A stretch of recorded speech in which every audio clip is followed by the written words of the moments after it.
No problem అన్న. వేణు ఉన్నాడన్న మాట్లాడు. Sir నమస్తే సార్, బాగున్నారా? బాగున్నా సార్, కొంచెం పర్లేదు సార్. హాస్పిటల్లోనే ఉన్నా సార్, ఇప్పుడు కొంచెం కోలుకున్నా. తొందరపాటు నిర్ణయం కాదు సార్, ఇది 3 సంవత్సరాల నుంచి జాబ్ క్యాలెండర్ కోసం ఎంతో పోరాడుతున్నాం. ఈ రోజు వరకు కూడా ఒక జాబ్ క్యాలెండర్ లేదు, ఏది లేదు. మా లాంటి నిరుద్యోగుల పరిస్థితి ఏంటి సార్? ఇది నా ఒక్కడి కోసం కాదు సార్, టోటల్ తెలంగాణ రాష్ట్ర వ్యాప్తం కోసం చేసింది సార్. తెలంగాణ అంటేనే నీళ్లు, నిధులు, నియామకాల విషయాల్లో ఇంత అన్యాయం జరుగుతుంటే ఎవరు ప్రశ్నించేటోళ్ళు లేరు సార్. కాంగ్రెస్ అంతా ఒక ముఠా అయిపోయింది.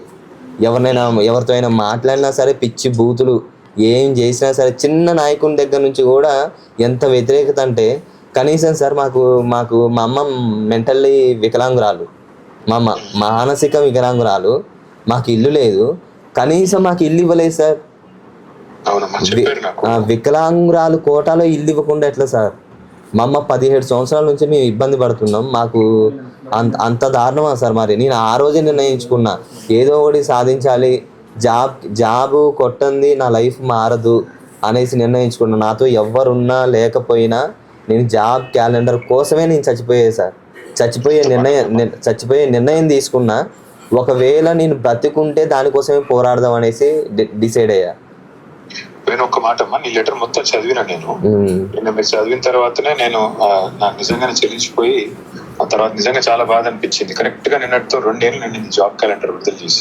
అవును సార్, అవును. అందుకే నిన్న ప్రెస్ మీట్ పెట్టి కాటుగా మా వేణు రాసింది సూసైడ్ నోట్ కాదు, ప్రభుత్వం మీద ఛార్జ్ షీట్ అని చెప్పి గట్టిగా మాట్లాడినా. నా రిక్వెస్ట్ వల్ల ఒక్కటే, బతికుండి పోరాడాలి కానీ చచ్చిపోయి సాధించేది ఏం లేదు.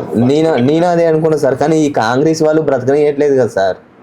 ఏం కాదు, అందరూ ఉన్నాం కదా, నీకు అండగా ఉంటాం. అంటే ఈ రోజు అంటే మీరు మాట్లాడారు సార్, ఇన్ని రోజులు నాకు ఎటువంటి ధైర్యం లేదు, ఎటువంటి అవకాశం లేదు, ఎవరితో మాట్లాడదామన్న భయం.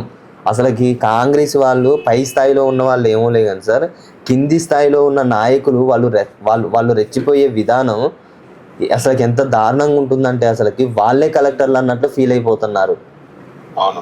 అంటే పరిపాలన వికేంద్రీకరణ అనేది సరిగా లేదు సార్. అసలుకి ఈ వ్యవస్థలో అసలు వ్యవస్థే సరిగా లేదు సార్. ఎంత దారుణంగా ఉందంటే అసలుకి. మేము ఒకసారి డిశ్చార్జ్ అయిన తర్వాత డిశ్చార్జ్ ఇంటికి వెళ్ళిన తర్వాత నేను ఖమ్మం వస్తాను, ఖమ్మంలో కలుసుకుందాము.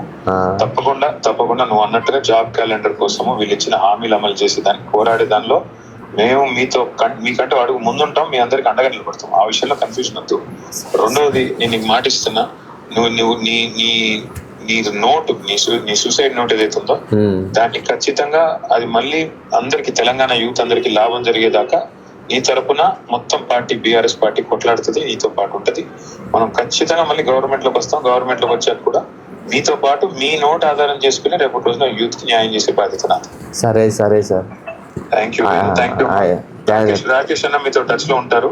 సరే సార్, చెప్పమ్మా, తప్పకుండా అండగా ఉంటారు. అయితే సార్, నేను ఏంటంటే సార్, ఇది అంటే మరీ ఇంత డెసిషన్ తీసుకోవాలనేసి అనుకోలేదు సార్. నేను ఎదుర్కొంటున్న ఇబ్బందులు ఏంటంటే, మా అమ్మకి బైపోలార్, ఆమెకి నెలకి 8,000 అవుతున్నాయి. మాకు వచ్చే ఇన్కమ్ కూడా ఏం లేదు. సరే, తప్పకుండా సాయం చేస్తాను. రాకేష్ అన్నకి చెప్తాను, మీరు టచ్ లో ఉండండి. నేను తప్పకుండా వచ్చి కలిసి వచ్చి మీకు సాయం చేస్తాను. సరే సార్, మీరు ఒకసారి అయితే కంపల్సరీ కలవాలి సార్ నన్ను.